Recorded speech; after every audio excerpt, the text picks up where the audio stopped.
Our last speaker is Katherine Snedaker. Katherine is a keynote speaker for tomorrow's concussion symposium, and we're very grateful to you for making it here today. I know how hectic it's been for you to get here on time, but you made it. So thank you. Katherine is the executive director and founder of what is called Pink Concussions, which is a nonprofit organization based in the US, which is focused on female brain injury in whatever mechanism it occurs, whether it's sport, domestic violence, accidents, military service, etc. Katherine actually founded this organization for a number of reasons: to educate medical professionals and their patients on sex differences in brain injury. And she was very impressed when she found out that we actually held a symposium here last year on concussions in women and girls, and had a very excellent day in trying to figure out why women have a sensitivity to the development of concussion and, in fact, take longer to recover in many studies. Katherine has been involved in presentations in many countries, and her organization is spreading its wings to Canada, and we're partnering with Pink Concussions. That partnership was created by Angela Colantonio, who said, let's get together with Katherine Snedaker. So we're very pleased that this has happened, and thank you for coming to speak to us, Katherine.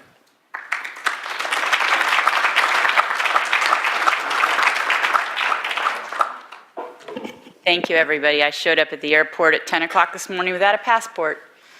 But you can get a passport in 2 hours if you're lucky. So I'm here. So thank you. And I really put the organizers of this conference through quite a, I'm coming, I'm trying to get there thing. So anyway, thank you for the introduction. I feel at home in Canada. I honestly have thought of immigrating a lot lately.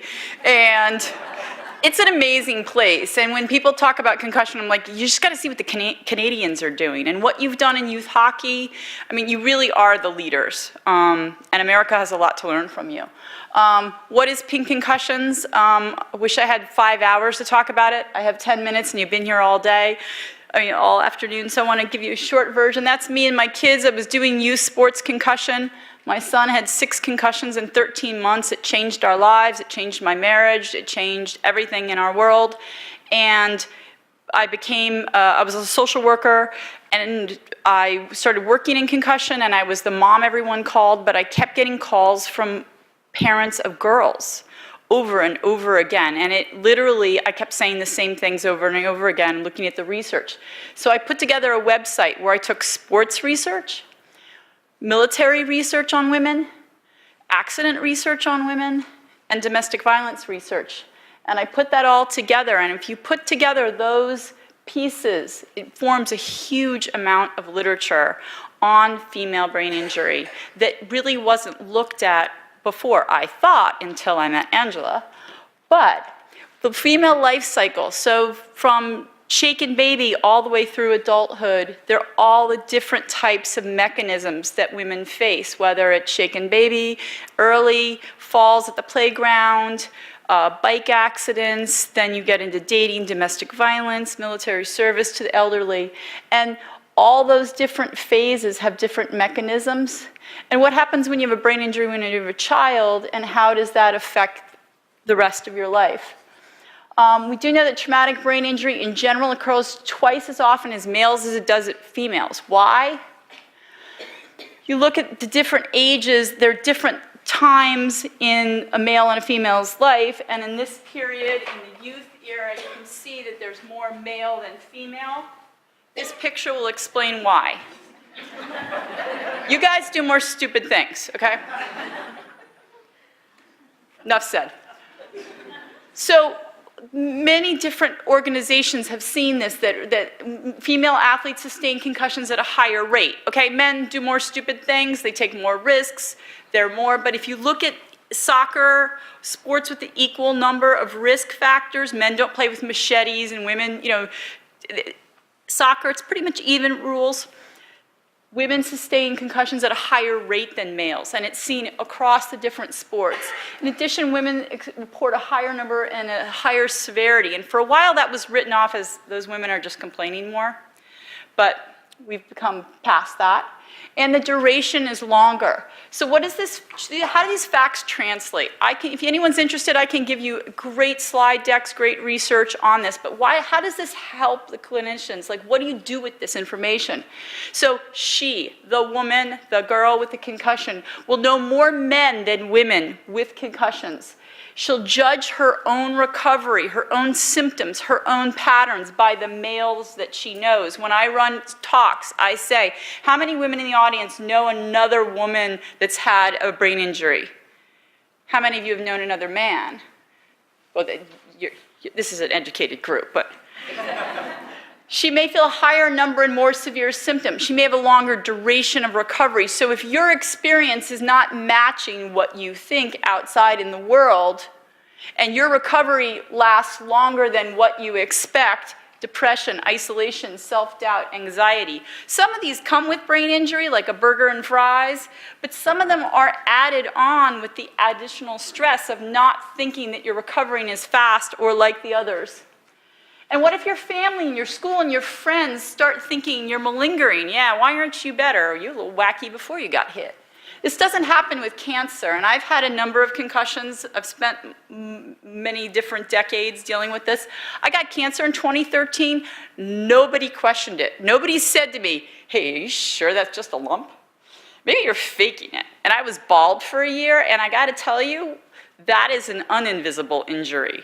And people were so nice. I was still working out at the gym. They were bringing casseroles into me. I didn't have to, cancer was actually kind of more like being a prom queen. They gave me flowers, they gave me food.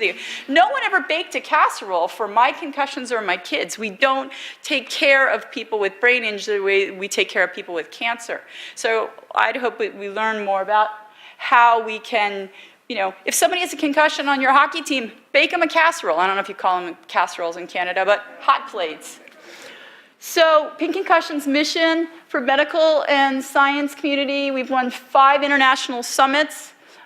We have a Pink Concussions Award. We have a professional advisory board that's now up to 70 top world experts. And for women and girls, we have educational information and videos on our website. We have 5 Pink Concussion support groups. I think we have some support group members in the audience. Yeah, hi, great guys. I was supposed to meet with them at 4:30, but they met on their own. Looks like they're still here. Internships and pink meetups. Our mission is not only to do the general education of the general public, but also to train the civilian and military professionals. The U.S. Army sent me over to Landstuhl, which is the biggest Army hospital outside of the U.S., to present the first presentation to the U.S. Army on female brain injury, because we're bringing a whole bunch of new women into new situations in the military and new training. And our goals are to provide pre-injury education. Teenage girls know less about concussion than boys. They just do. In video games, concussion is included as part of first-person shooter games, as part of Madden, as part of FIFA. It's not My Pretty Little Pony gets a concussion. We don't have the equivalent, and I'm trying really hard to figure that out. And improve post-injury care. We're really lucky to have Chris Giza and Angela as a research chair. And I want to say Angela is an amazing treasure, not only for Canada, but for the world, for all that she has done. And I found out in 2010, she ran the first workshop on female brain injury. Hi, Angela. And I may have the fluff and the marketing. Angela has the brains behind this. And she has great research, and just so lucky to have her with us. Our first conference was at Georgetown Medical. We've now done 5 conferences. Our last one was Rome, was pediatric. We had 2 days of information just on pediatric female brain injury. This is our one in Houston.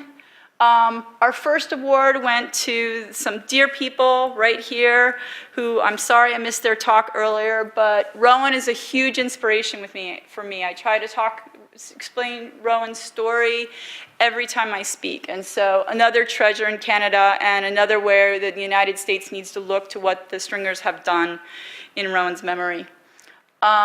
We have videos, we have over 70 videos, 4 to minute long, real like short time frame, but on our site, just on different topics on female brain injury.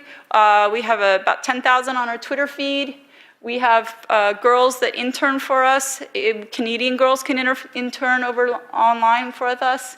And on our Facebook groups. We started them last year, and we now have, used to be lined up, but we have about 2,500 in our Facebook groups. And we have groups for over 25, age 25, under, and it's really great to see women support each other, women to find community, women to share ideas. Some ideas I don't agree with, but they share them anyway, and a lot of people get better. I don't know everything. I'm just trying to bring a forum together.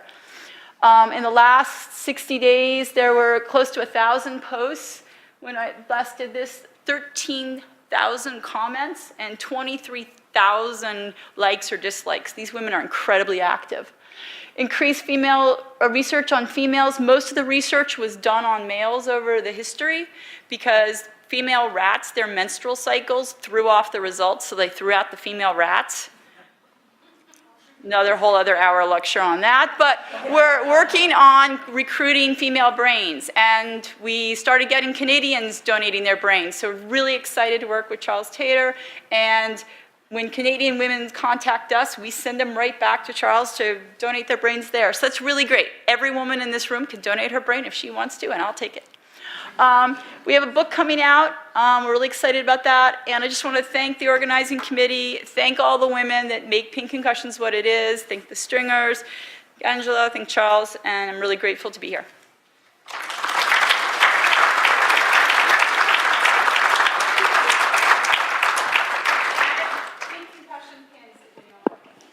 What energy. That's great. Thank you very much, Katherine, and we'll look forward to your keynote address tomorrow.